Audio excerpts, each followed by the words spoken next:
RTI Live News. Ask for right. Welcome to RTI Live News.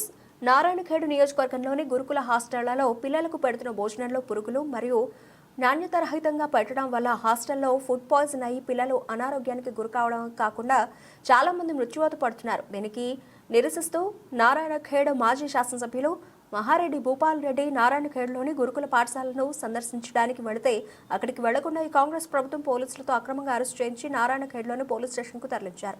ఈ కార్యక్రమంలో ఖేడ్ తాజా మాజీ జెడ్పీటీసీ లక్ష్మీబాయి రవీంద్ర నాయక్, మండల పార్టీ అధ్యక్షులు పరమేష్, విఠలరావు పటేల్, మున్సిపల్ మాజీ chairman Najeeb, vice chairman Parashuram, కౌన్సిలర్లు అభిషేక్ షట్కార్, విఠల్, మండల పార్టీ ఉపాధ్యక్షులు నరసింహులు ముదిరాజ్, పట్టణ పార్టీ అధ్యక్షులు నగేష్ సెట్, బీఆర్ఎస్పీ నియోజకవర్గ అధ్యక్షులు అంజాగౌడ్, మాజీ ఎంపీటీసీ ముజామిల్, మాజీ సర్పంచ్ సంగప్ప, నాయకులు మల్గొండ సిద్ధు, అశోక్ రెడ్డి, కిరణ్ రావు పాటిల్, ప్రశాంత్ సాగర్, మహేందర్ గౌడ్, చింటూ నరేష్, సంతోష్ కుర్మ, శంకర్ నాయక్, సర్దార్ నాయక్ తదితరులు పాల్గొన్నారు.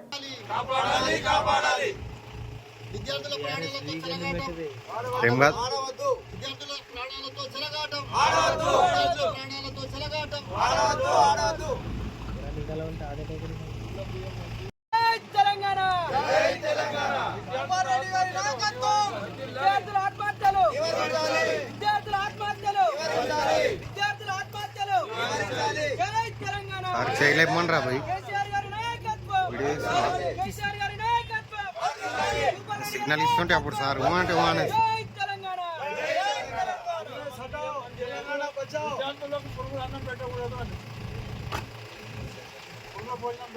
కాంగ్రెస్ హటావ్ తెలంగాణ బచావ్, కాంగ్రెస్ హటావ్ తెలంగాణ బచావ్. కేసీఆర్ గారు పేద విద్యార్థులకు అందరికీ కూడా నాణ్యమైన విద్య అందించాలి, నాణ్యమైన భోజనం పెట్టాలని చెప్పేసి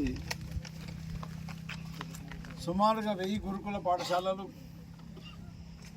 కేసీఆర్ గారు అధికారంలో ఉన్నప్పుడు, ముఖ్యమంత్రి ఉన్నప్పుడు 1000 గురుకుల పాఠశాలలు తెలంగాణ రాష్ట్రంలో ఓపెన్ చేయడం జరిగింది. ఆ 1000 గురుకులాలు కూడా 10 సంవత్సరాలు విద్యార్థులకు అన్ని రకాల సౌకర్యాలు, వాళ్ళ ఇంటికాడ దొరికిన విధంగా అన్ని రకాల సౌకర్యాలు అందించుకుంటూ మంచి భోజనము, ఇంగ్లీష్ మీడియం చదువు,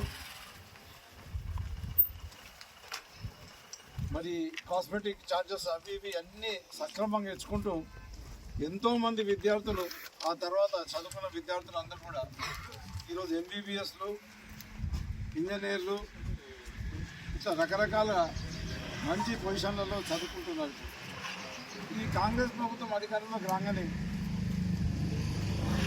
గురుకుల పాఠశాలలన్నింటినీ నిర్వీర్యం చేసే కొరకని భోజనం సరిగా పెడతలేరు, వాళ్ళకి చదువులు సరిగా చెప్తలేరు, పురుగుల బియ్యం పెట్టి ఎంతోమంది విద్యార్థులు అస్వస్థతకు గురైపోయినారు. మా నారాయణఖేడ్లో కూడా 20% ఎక్కడండి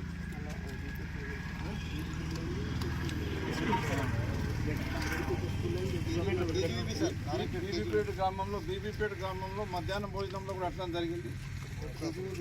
బీబీబీ నారాయణఖేడ్లో కూడా భోజనాలకు సరిగా పెట్టాక పురుగులు అన్నం పెట్టేసి పిల్లలందరూ కూడా అస్వస్థతకు గురైనరు. వామిటింగ్స్ అండ్ అది లూజ్ మోషన్స్ పిల్లలకు జరిగి ఎంతోమంది పిల్లలు దగ్గర ప్రాణాపాయానికి పోయి మళ్ళీ వాపసు వచ్చిండ్రు. ఆ నీళ్ళల్లో కూడా కాలుష్యం ఉంటుంది. సంజయపేటలో నీళ్ళు తాగలేకనే నీళ్ళు తాగి 2-3 చనిపోయినారు. అట్లాంటి నీళ్ళే మరి ఇక్కడ విద్యార్థులకు కూడా అందజేస్తున్నారు. ఈ రకంగా ఇవన్నీ చేసుకుంటూ ఎంతోమంది విద్యార్థుల ప్రాణాలు, సుమారుగా 400 మంది విద్యార్థులు ఈ కాంగ్రెస్ పార్టీ అధికారంలోకి వచ్చిన తర్వాత రేవంత్ రెడ్డి ముఖ్యమంత్రి గారి నాయకత్వంలో ప్రాణాలు పొడగొట్టుకోవడం జరిగింది.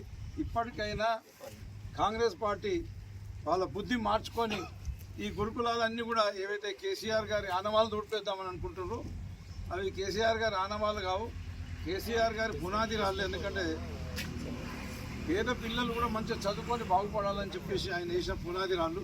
మీరు తీసేసినా బెకిలిద్దామన్నా బెకిలేరు.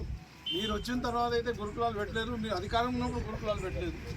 ఇది ఒక కొత్త డ్రామా తీసుకొని వచ్చాము. మేము ఇంటిగ్రేటెడ్ స్కూల్స్ ఏర్పాటు చేస్తున్నామని చెప్పేసి ఒక కొత్త నాటకం తీసుకొని వచ్చారు.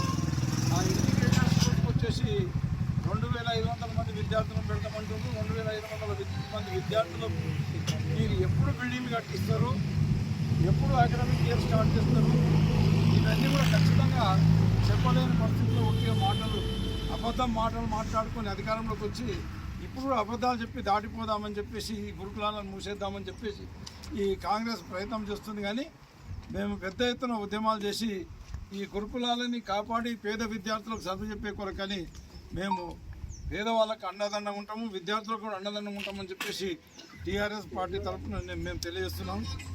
మరి మా ముఖ్యమంత్రి గారు కూడా మా కేసీఆర్ గారు, మాజీ ముఖ్యమంత్రి కేసీఆర్ గారు కూడా అదే మాదిరిగా కేటీఆర్ గారు, హరీష్ రావు గారు కూడా వాళ్ళు కూడా బాగా సీరియస్ ఉన్నారు. ఎట్టి పరిస్థితుల్లో కూడా ఈ గురుకులాలన్నింటినీ కూడా కాపాడుకొని పేద నాణ్యమైన భోజనం, నాణ్యమైన విద్య అందించే కొరకని అపోజిషన్లో ఉండి మేము తప్పకుండా ఎదుర్కొంటాం. కాంగ్రెస్ని ఎదుర్కొని ఇవన్నీ కూడా సక్రమంగా నడిచే విధంగా ఏర్పాటు చేస్తామని చెప్పేసి తెలియజేయడం జరిగింది. ఈ వారం రోజులు మాకు ఈ కార్యక్రమం ఇచ్చింది కాబట్టి ఈ కార్యక్రమంలో నారాయణఖేడ్లో కూడా బాగా అక్రమాలు అవకతవకలు జరుగుతున్నాయి. మొన్నటి వరకు అయితే ఈ కేజీబీపీ కూడా ఒక స్కూల్ టీచర్ని, జ్యోతి అనే స్కూల్ టీచర్ని ఆడ స్కూల్లో చదువులు మానేపించి దోసుక తినే కొరకని ఇక్కడ కేజీబీపీ నారాయణఖేడ్లో ఆమెను పెట్టడం, ఆమెకు ఇంకా అడిషనల్గా హాస్టల్స్ ఇద్దామని ప్రయత్నం చేయడం జరిగింది. ఈ రకంగా కాంగ్రెస్ నాయకులు పేద విద్యార్థుల వాళ్ళకు పెట్టే భోజనాలను కూడా దోసుకొని తినే కొరకని ప్రయత్నం చేస్తుంది. ఇటువంటి టీచర్లకు ఇవన్నీ గార్డెన్ పోస్టులు అప్పచెప్పి ఇట్లా చేద్దామని చూస్తున్నాం. తప్పకుండా మేము విద్యార్థుల పక్షాన ఉంటాం, పేదవాళ్ళ పక్షాన ఉండి ఈ ప్రభుత్వం చేసే అరాచకాలను ఎదుర్కొంటామని చెప్పి తెలియజేసుకుంటూ సెలవు తీసుకున్నాం. 7 వాళ్ళు మీరు హాస్టల్కి విజిట్ చేస్తా